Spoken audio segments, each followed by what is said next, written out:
Hey guys, this is Ace. I'm back for another Transformers review, and this time I thought I'd have a look at a guy that is one of my personal favorites for a couple of reasons. I mean, Grimlock, well, to be honest, he is one of the coolest guys, even if he is an idiot for most of the series, but he is a very, very cool character. He's the king of the dinosaurs, and to make things better, this is one guy that I got right back in the beginning when I was getting back into Transformers. It had been, I don't know, maybe 15, 20 years or something like that, which is probably too long, probably close to 10 years since I'd forgotten about him.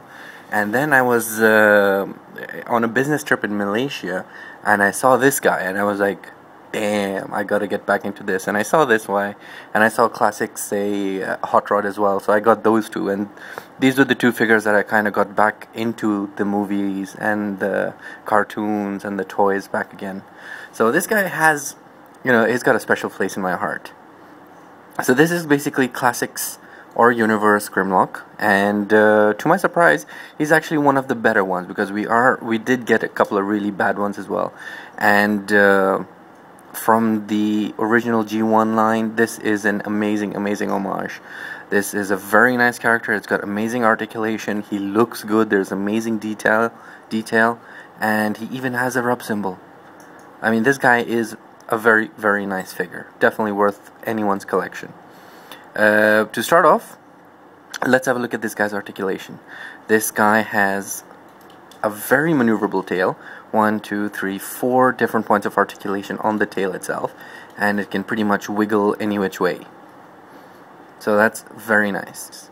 The legs themselves do pivot. They rotate completely on their hip joint.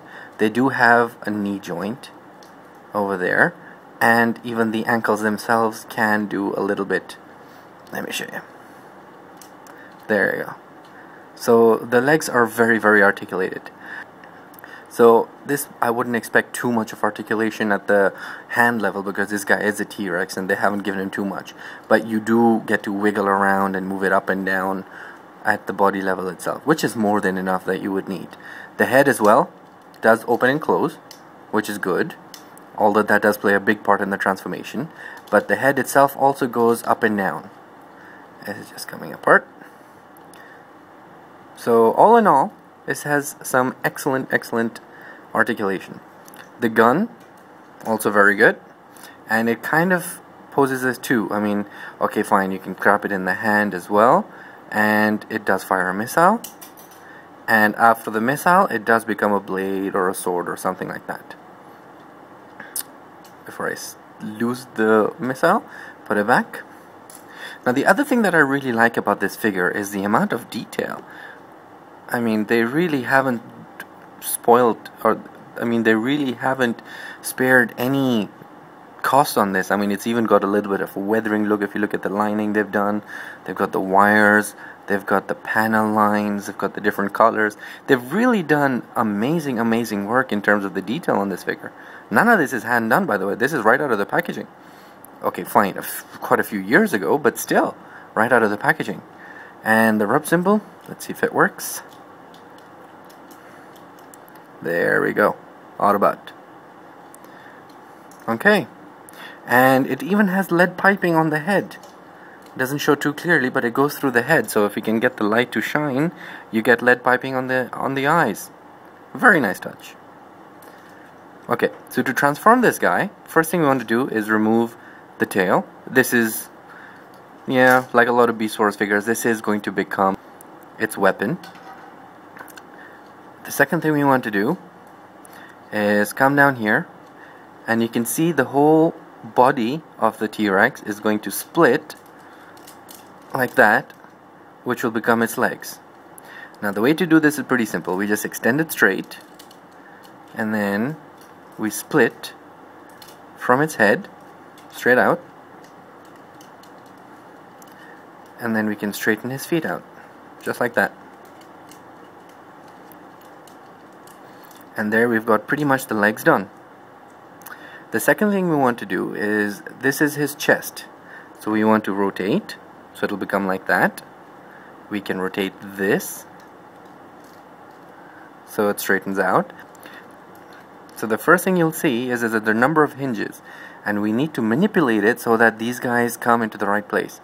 Now, I really like how they've done this. If you notice, the legs of the T-Rex were like this, right? So what we do is, this thing moves on the hinge, comes over here, and it'll plug in. But before we plug in, this whole chest piece we want to rotate so we can get this leg to be its other arm. This part we just move out to the back, nice and easy, and then this part will fold out, plug in there, this part will plug in there, and this will give you its hands. All we have to do is just kind of tuck them away back there. Same thing on the other side, just tuck them away, and this reveals the wrists. So we're almost done.